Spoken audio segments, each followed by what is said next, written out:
Diante do batismo, se diz que se cancela o pecado original. Os evangélicos dizem que o batismo deve ser feito por adultos, quando a pessoa tem a consciência. E por que nós católicos batizamos quando criança? Por que batizamos as crianças? E nós sabemos que batizamos para cancelar o pecado original. Mas o que é esse pecado original? Bom, irmãos, vamos entender então isso de modo profundo, o sentido do pecado original. Primeira coisa, a palavra origem quer dizer primeiro, da onde se originou. O livro de Gênesis é o livro da origem, é o livro da criação do mundo, é o livro dos primeiros fatos, do relato de como o homem foi constituído, como o mundo foi pensado. E aqui entra o primeiro pecado.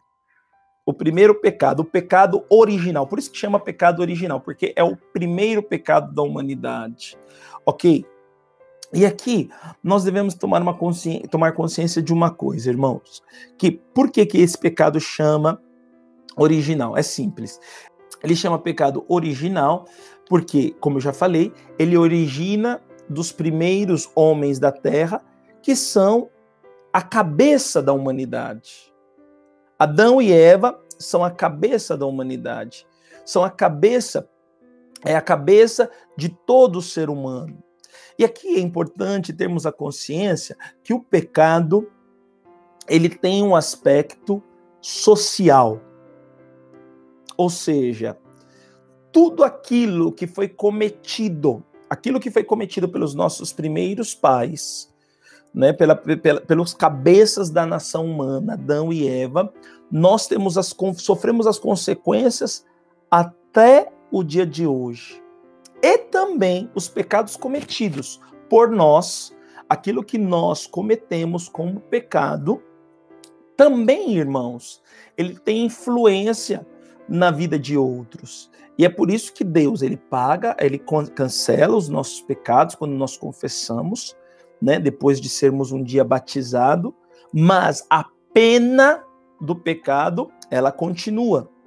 E essa pena do pecado, ela precisa ser realmente cancelada, purificada. E é por isso que Deus, no seu amor infinito, na sua misericórdia infinita, criou o purgatório.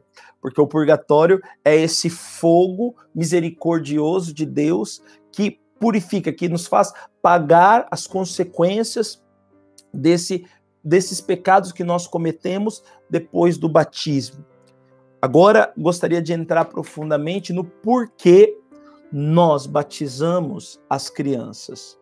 Primeiro fato é porque é isso, porque nós queremos cancelar. Todos nós nascemos do pecado, então nascemos com essa mancha do pecado.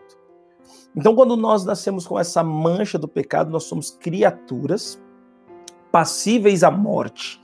E o batismo, ele nos destina à eternidade. Então, por isso que nós batizamos as crianças. É por isso que é necessário batizar as crianças, para que elas sejam purificadas, para que elas sejam limpas desse pecado original, que foi a herança dos nossos primeiros pais. E é interessante para compreender isso. Se você tem a sua Bíblia, você pode pegar em Romanos, no capítulo 5, no versículo 12. Se você não tem a Bíblia aí fácil, escuta bem. Mas o Romanos capítulo 5, versículo 12, vai dizer assim, queridos. Por isso, como por um só homem entrou o pecado no mundo e pelo pecado a morte, assim a morte passou a todo o gênero humano, porque todos pecaram. Nós não pecamos ativamente por nós mesmos, mas nós pecamos por consequência por consequência desses nossos primeiros pais. Então, se todos os homens pecaram, é lógico, assim sendo, que todos os homens necessitam do batismo. Mas aí os nossos irmãos evangélicos perguntam, poxa, mas as crianças não têm consciência disso. Mas você pai, você mãe, você familiar, você padrinho, você tem a consciência. Então você tendo a consciência, você batiza a criança, você leva a criança para ser batizada, né? Se comprometendo a fazer crescer nela a consciência e aquilo que ela recebeu a partir do batismo. Então é um dever dos pais, é um dever dos padrinhos educar essa criança numa vida cristã para que ela viva segundo a sua condição de batizado. E aí depois que o tempo passa, depois que essa criança amadurece, depois que essa criança cresce, ela por ela mesma ela vai confirmar esse sacramento, que aí é o crisma, né? É a crisma, né? Então ela é crismada, então ela confirma aquele batismo. E o que acontece pela confirmação do batismo? Aquela criança que não é mais criança, aquele jovem, ele tem um ato de maturidade. Então, a confirmação, pelo sacramento da crisma, aquela pessoa, aquele jovem, ele se torna maduro na fé.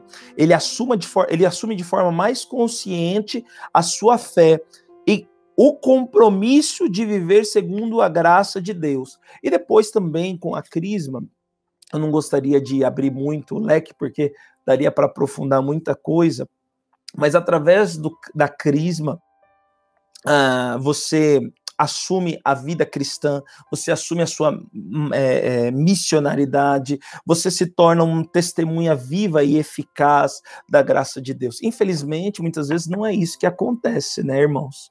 Muitas vezes, infelizmente, a pessoa ela recebe a crisma e acaba fugindo da igreja, né? A gente vê muito isso. Mas por que isso acontece, padre? Porque falta consciência, falta maturidade, falta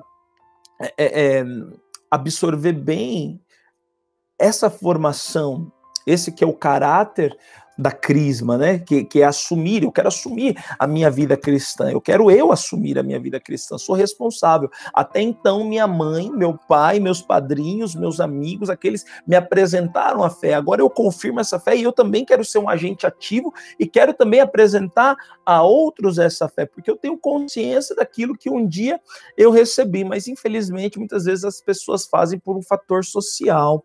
Como dizem, se aparece na igreja para fazer a catequese para a Eucaristia, depois volta para fazer a catequese para a crisma, depois vai voltar para o casamento e depois, eventualmente, no funeral, né? Os tempos que vai na igreja, que as pessoas vão na igreja. Mas por quê? Porque não tem a consciência profunda daquilo que o batismo imprime dentro de nós, né? E é por isso que existe a necessidade da confirmação, né? Por isso que existe a necessidade da crisma, né? Porque você confirma isso. Então essa é uma pergunta aí que me fizeram, que foi a Flávia da Santa Teresa de Ávila.